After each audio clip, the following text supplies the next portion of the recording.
बहुत पुराने ज़माने की बात है। एक आदमी अपने परिवार के साथ एक छोटे से गांव में रहता था।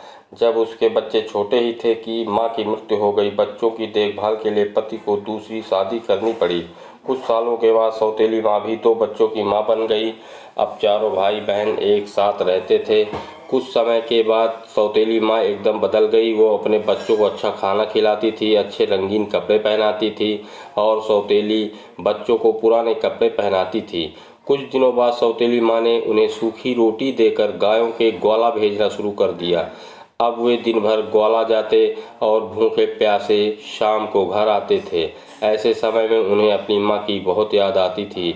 एक दिन दोनों बच्चों ने अपने हाथ की सूखी रोटी अपनी काली गाय को देते हुए कहा, माँ तुम हम पर ऐसे ही दया करो जैसे हमारी माँ हम पर करती थी।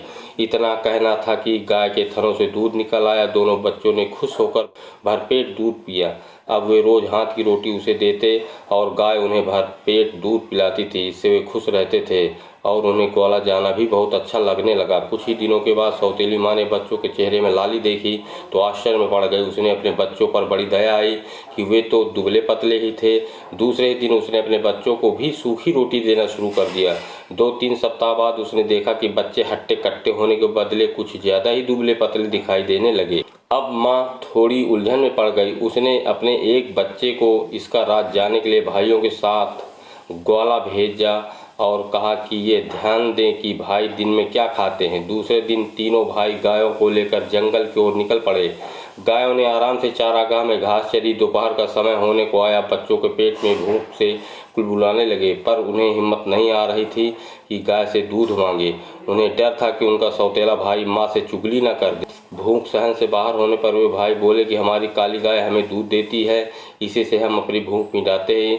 ये बात तुम किसी को मत बताना। भाई ने कहा, मैं इस बात को किसी से नहीं कहूँगा, चिंता मत करो। अब दोनों भाई खुश हुए और अपनी रोटी गाय को देते हुए बोले, ओ प्यारी माँ हम पर ऐसी दया करो जैसे हमारी माँ हम पर करती थी। ऐसा सुनते ही गाय ने तीनों भाइयों को पेट भर दूध पिलाया। शाम होने पर तीनों भाई गायों को लेकर घर आए तो माँ ने अपने बेटे से पूछा, तुमने चारागाह में क्या खाया? बेटे ने कहा, हमने वही खाया जो तुमने हमें दिया था।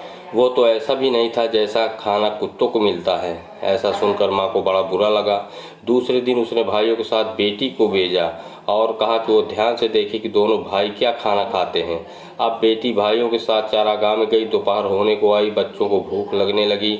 उन्होंने पिछले दिन की तरह ही बहन से भी कहा, प्यारी बहन तुम किसी से भी मत कहना कि हमें खाना कैसे मिलता है। बहन ने भरोसा दिलाया कि वह किसी से नहीं कहेगी। अब भाई गाय के पास गए और अपने हाथ की सूखी रोटी देते हुए बोले, ओ प्यारी माँ हम पर ऐसी ही दया करो जैसी हमारी माँ करती थी। उस दिन गाय ने उन्हें ढेर सारा खाना दिया। सबने पेट भर कर खाया। लड़की ने थोड़ा सा खाना अपनी चुन्नी में छिपा लिया। घर पहुँचते ही माँ ने पूछा कि तुमने चारागाह में क्या खाया?